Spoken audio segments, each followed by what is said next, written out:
Hey guys, this is Tara with Kittens, Weights, and Tarot, and this is episode 3 of Self-Love September. I have the always curious, always awesome Wally Wally with me. I'm filming this at night because I have been waffling all day about doing this video. This is probably one of the most difficult videos. Sorry, that's Wally knocking things around, but that's what pumas do. So I've been like finding ways to distract myself from making this video. I went and I scrubbed the house clean and I'm like, okay, I'll make the video when the house is all clean. Okay, I'll make the video when I go and take a shower and do this and this. I'll go make the video once I make myself some tea. So now here it is nighttime. It is almost 8 o'clock and I'm like, I have to make this video. So I'm going to take a cue from Veronica Rose, and Veronica Rose and I have talked before about, you know, she said she was a little self-conscious about having her stuffed animal, and so, you know, and it was a big deal for her to kind of bring it out in her videos, and I told her, I was like, psh, I was like, people are just jelly because they don't get to have like cool stuffed animals. So to help me with this, I'm so glad that Wally is with me. He is down here. And I also have my Floppy horse. So this is Floppy. Floppy has a brother back there named Giuseppe, and Giuseppe is my little horse for when I travel, so Giuseppe Cavallo. And this is a Floppy horse, and he stays here at home. And then I have 2 other dudes, they're in the other room. I have FH2 and Flinny horse, and well, and then there's also Bubby horse, but anyway, I love horses, so I don't care who knows that I have stuffed animals because they're just jealous. I have stuffed animals and they don't have cool stuffed animals like I do. And I don't feel that like stuffed animals are just for children, because why should you grow out of like having really cool, awesome things? I'm stalling again. Okay. Okay, we're gonna get right down to it. I want to make this video short, but the purpose of this video is not to have people feel sorry for me or say like, oh, that was, you know, such a sad story. My whole purpose for any of these videos is hoping that through my learning and understanding of the experiences that I went through, that hopefully anybody who watches this video, they could possibly try the techniques that I have. I'm a proponent of, you know, our mental health care system, you know, so if you do have an issue, seek a counselor, seek a therapist. I did come from a background where that was frowned upon, that if you went and did that, you were crazy. And it was just not, it was not talked about. And I did have people that, you know, were admitted into the mental health system, and it was like they were looked down upon for trying to get help, you know. And now that I'm older and I'm trying to process, you know, things that were truth when I was growing up, is like, why would you punish somebody for trying to help themselves, you know? Because somebody doesn't know how to help themselves and they're seeking professional help, like, why would you mock that person, you know? I see that as being really courageous and brave. So at the time when I went and sought help, I did not feel courageous and brave. I felt all the stigma. I felt all the, I'm crazy. I shouldn't be here. I should try to figure out, you know, this out on my own, because I couldn't figure things out on my own. I felt weak.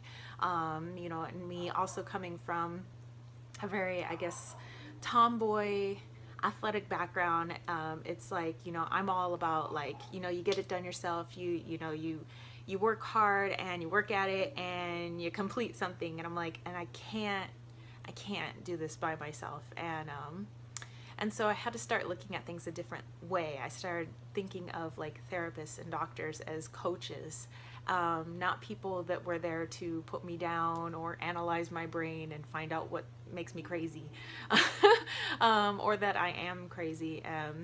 You know, they were crazy. They told me I was crazy for thinking that I was crazy. You know, and I met some really awesome people. I met some awesome people that, you know, were there trying to get help, you know, in the various situations that I was in.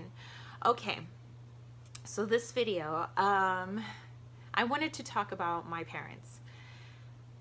So there's a lot of stuff that I'm working through. You know, obviously I've been doing a ton of work for like my little self, like little me, going back into my childhood and doing some work. But I want to talk about, and I'm going to be holding Floppy Horse here, how I see my parents. So instead of seeing them like, that's my dad, my dad was very abusive, and then this is my mom, she was kind of verbally and mentally abusive, and it's like, why, and instead of feeling more like the victim, I want to be more proactive about things. Of course, this is taking me a long time to do so. I'm 36 years old and I'm still kind of working through it, but I think that I'm a lot farther than I was way back when. It was like I was living in a nightmare when I was a little kid. Teenage years were really hard. My early 20s, yeah, you could say they were tough. My only outlet was track and field, was weightlifting, and was making my body strong, because I did not feel strong on the inside. So my muscles, I was actually a lot bigger than I am now. I'm way slimmed down. I was like, well, I'm 5'8", so I was like 5'8", 150 of just like pure muscle when I was in college, and now I'm like 132. So it was a lot that had put on my body as cover, for how I truly felt inside, which was scared and weak. So as I got older, I started to disassociate the experiences I had with my dad and my mom, and see them as not my parents, but like this guy. Okay, so if I met this guy, who's my dad, if I met Chris on the street, how would I, what makes this guy tick? What would make him hit a child? So I start doing this psychology on my parents. I mean, without them being present. This is kind of like me kind of work so that I can deal with this stuff. And then I start looking at my mom, what would cause her to say the things she did to her daughter.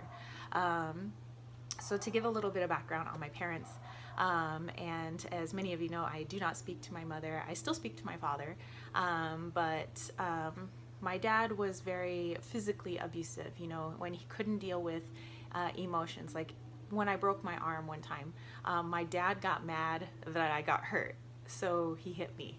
And it was like he couldn't deal with sadness, he couldn't deal with like any emotions, so everything was lashed out in anger. And so he never, hit my mother, he never hit my little brother, it was always just me. And I know this for sure. And so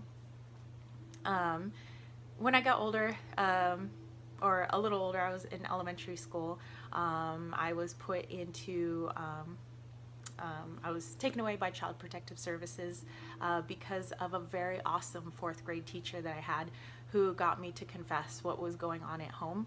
And at the time I was very angry that I felt like betrayed, like that's a secret between you and me, and I didn't want him to tell anybody, but I'm so glad he did, because when I was taken away, and then eventually my brother too, we weren't allowed to come back into the home until my father got therapy.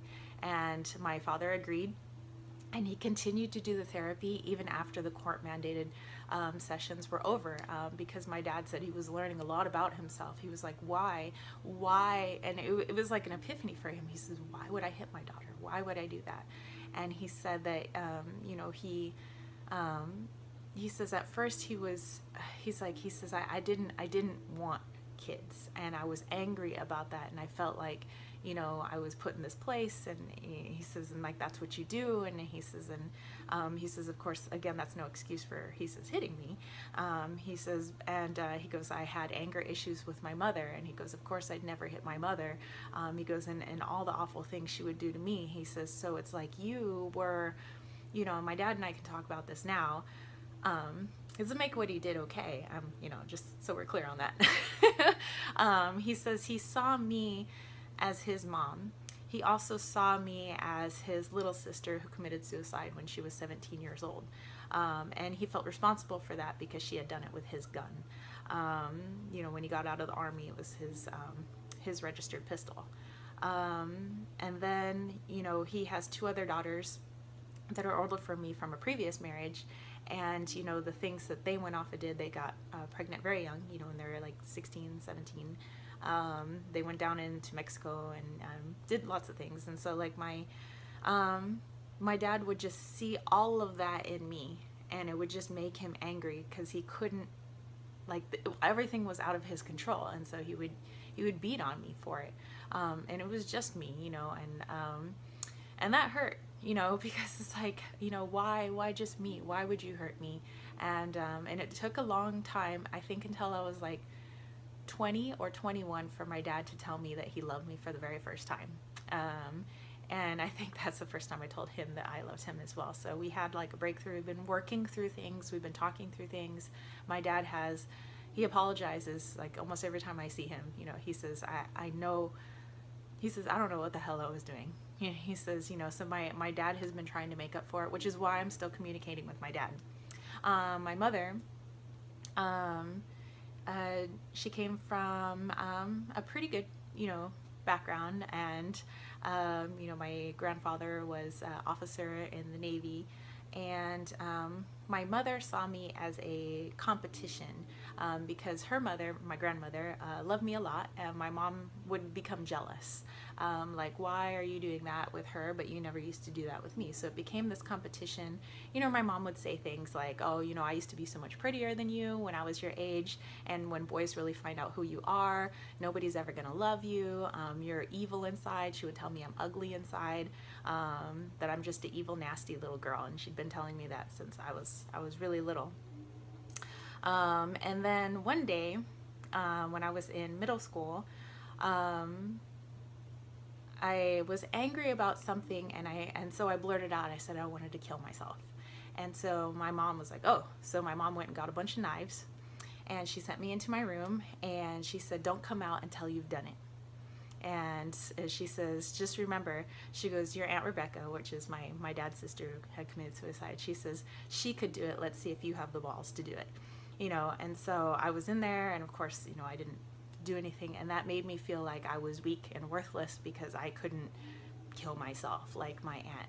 And I'm sorry if this is like a little too much for some people. I'm just trying to tell you where I'm coming from with this. So my mom came in, and she was like, basically, I knew you couldn't do it.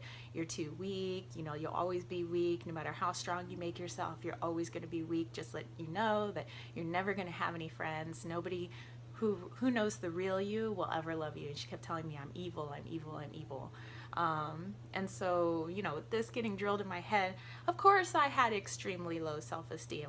And so it's taken me a long time, and obviously now I don't speak to her, and that was really hard to do because my mom wanted me to like worship her, and then I'm like, why am I worshiping this person that makes me feel like crap every time? And my mom would always say the nastiest things to me. She would tell me I was a tramp. She would tell me, that I was a whore and I was going to like hell, and and she would always do all this stuff with the church, and so this is kind of where like all my issues with the church had come from, because I associated my mother and all the evil things she would do with the church. And of course now I know the church had nothing to do with that. And so even though I'm not into the Catholic faith, only now can I work with, energies like, Jesus energy, angel energies, and things like that. But it was really hard because all of that I associated with a horrible upbringing and my mom and things like that. So I had stopped talking to my mom as of, I don't know, probably like nine years ago. I stopped talking to her. And so anyway, I've learned to, in my meditations, see my mother there, and her like disgruntled look, always looking unhappy, and sending her love, no matter what, just sending her love and saying, you know what, I think, and this is all in my meditations, I think you truly do have issues that need to be worked on, and I want the best for my mom. I want her to go get help. I probably will never speak to her again. If she ever chooses to get help and, really truly wants to work on herself, then, perhaps I'll be there for her. But I've learned to kind of just see her as this person, this, just as an individual, not my mom. And I'm hoping that this is kind of helping somebody. I'm not trying to give you, I'm not trying to obtain pity from you guys, is what I'm trying to say. And I see her and I'm like, okay, you obviously, when you were lashing out at me, and, and she was constantly trying to get me to kill myself. I realized later it wasn't me, you know, it was her. It was, she wanted the end of her. She saw me as her. And so all of the evil, nasty things she said, like you're ugly, is because she felt ugly. She would always constantly tell me I was fat when I knew I was as skinny as a rail. I mean, everybody always used to say I was like a stork on legs, but she was constantly criticizing everything, and I realized that's because that's how she felt inside. And how horrible is it for somebody to walk around with all that anger and to take it out on their child? So I want her to get help. I hope that she gets help. And so now I can see her as this person, like, how sad, how lonely. You don't have any friends. Your children don't talk to you. And I hope you get help. So I try to see, the psychology of it. What would cause her to do that? So in my meditations, I'm constantly trying to see, okay, what happened that I know of, from my grandfather and my grandmother, that would cause her to be attention seeking, that would cause her to feel competitive with another female, and that being her daughter. What would cause her, and then I try to heal that. I try to send it low, because like I said, I've told you guys before, I want to be a healer. And before I can heal anybody else, I gotta heal this thing right here, and although it's not comfortable, and this is a really hard video to make, by the way,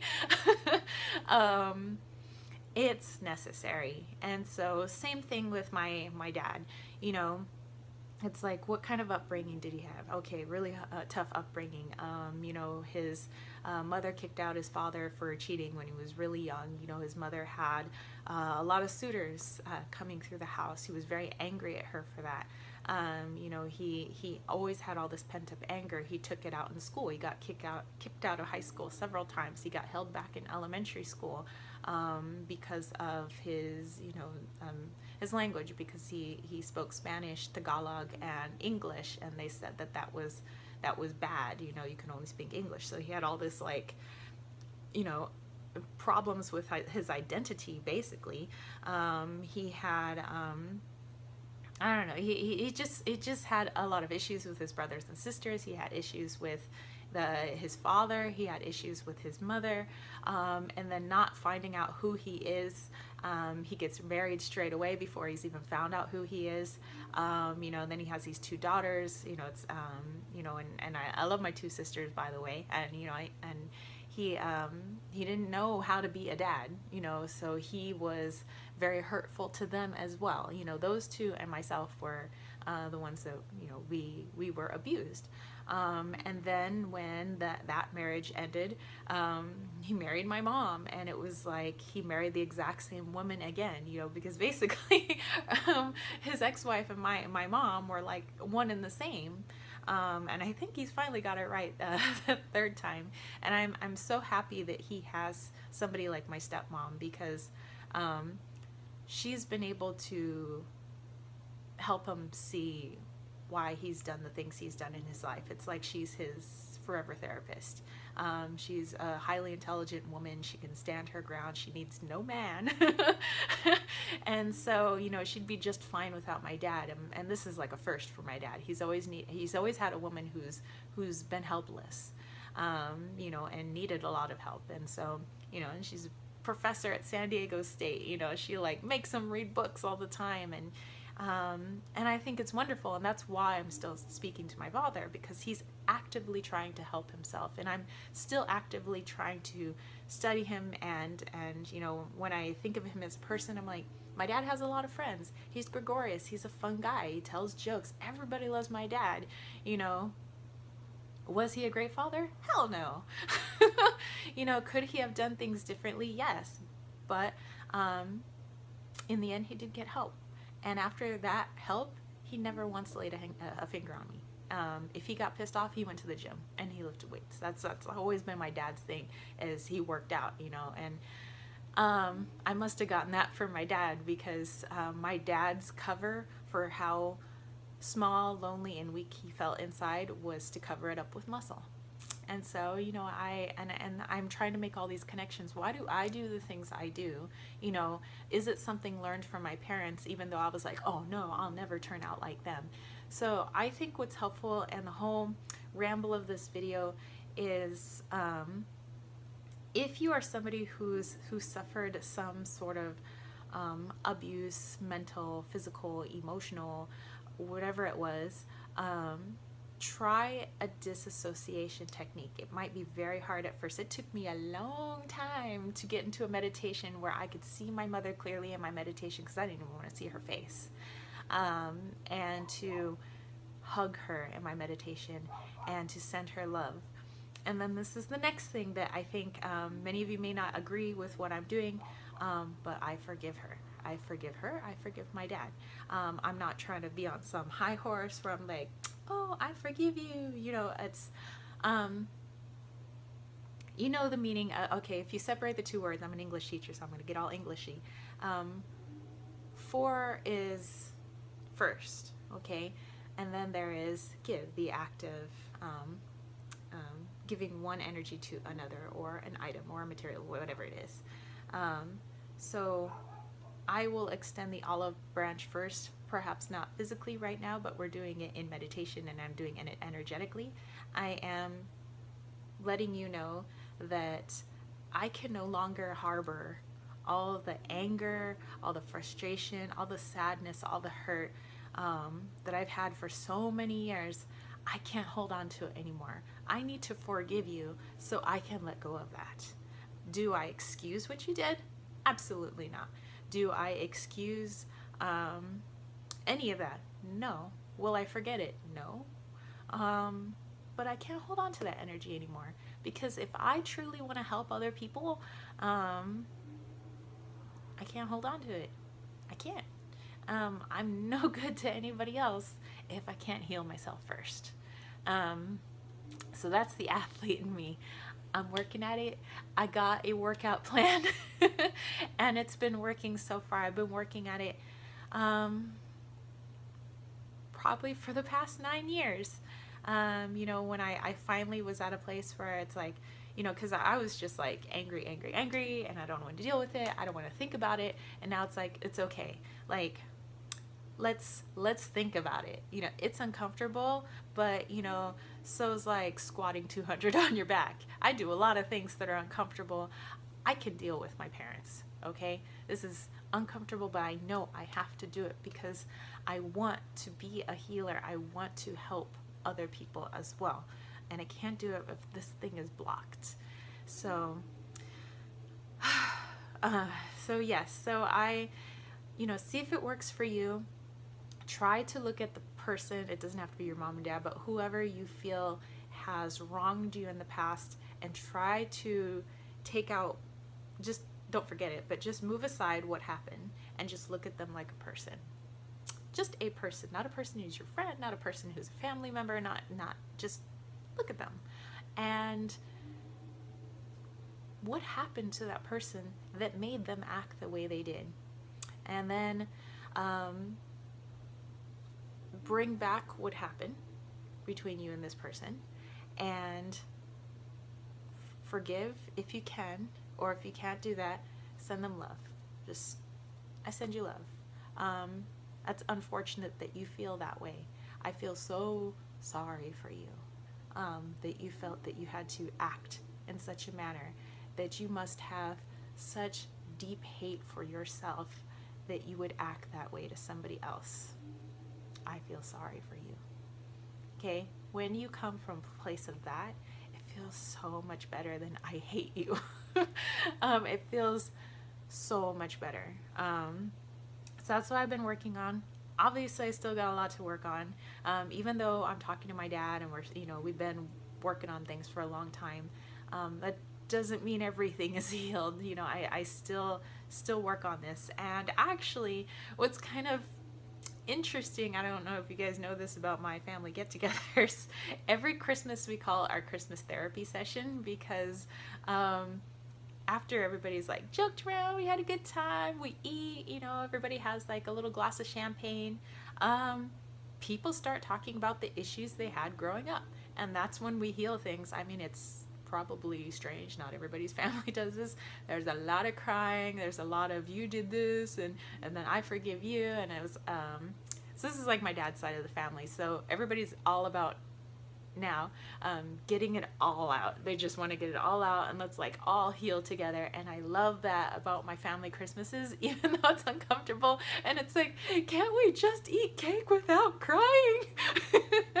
Because they were a family, or yeah, where they have just repressed their emotions. They're all about, we don't talk about our feelings, we repress them and we move on. Nobody gets help, you know, and that's how it is. And now